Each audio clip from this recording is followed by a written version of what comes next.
ఇండియాలో కూడా భారతదేశం లోపల కూడా ఎస్డీజీస్ రకరకాల రాష్ట్రాల్లో కూడా చాలా ముందుకెళ్తున్నామని చెప్పి మన దేశంలో సూచికలు కూడా చెప్తున్నాయి అనమాట. ఈ సంవత్సరం ఫిన్లాండ్ మొదటి ర్యాంకు, స్వీడన్ రెండో ర్యాంకు, డెన్మార్క్ మూడో ర్యాంకులో ఉన్నాయి. అదేవిధంగా ఈ రిపోర్ట్లో రకరకాల చిన్న చిన్న దేశాలు పడే కష్టాలు కూడా, అంటే చిన్న చిన్న దేశాలు, ఐలాండ్ కంట్రీస్ ఈ సస్టైనబుల్ డెవలప్మెంట్ గోల్స్ అచీవ్ చేయడంలో పడుతున్న పాటలు కూడా రిపోర్ట్ వర్ణించిందనమాట. ముఖ్యంగా ఈ 17 గోల్స్ మనం గుర్తుపెట్టుకుంటే రకరకాల పరీక్షలకు కూడా చాలా ఇంపార్టెంట్ అనమాట.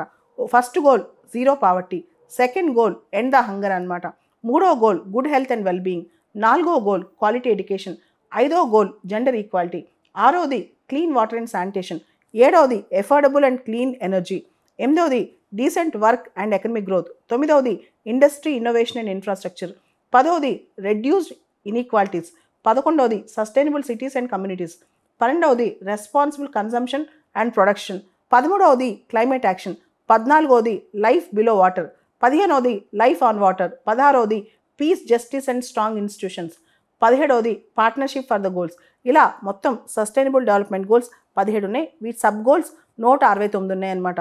దేశంలో రకరకాల రాష్ట్రాలు సస్టైనబుల్ డెవలప్మెంట్ గోల్స్లో ఎలా పర్ఫామ్ చేస్తాయని చెప్పి మన దేశంలో నీతి ఆయోగ్ వాళ్ళు ఇస్తారు ఈ రిపోర్టు. అంతర్జాతీయంగా చూస్తే కనుక ఇది UN sustainable development solutions network వాళ్ళు ఇస్తారు. ముఖ్యంగా ఎస్డీజీ రిపోర్ట్ అంటే అది చాలా చాలా ఇంపార్టెంట్, చాలా ఫేమస్ కూడా.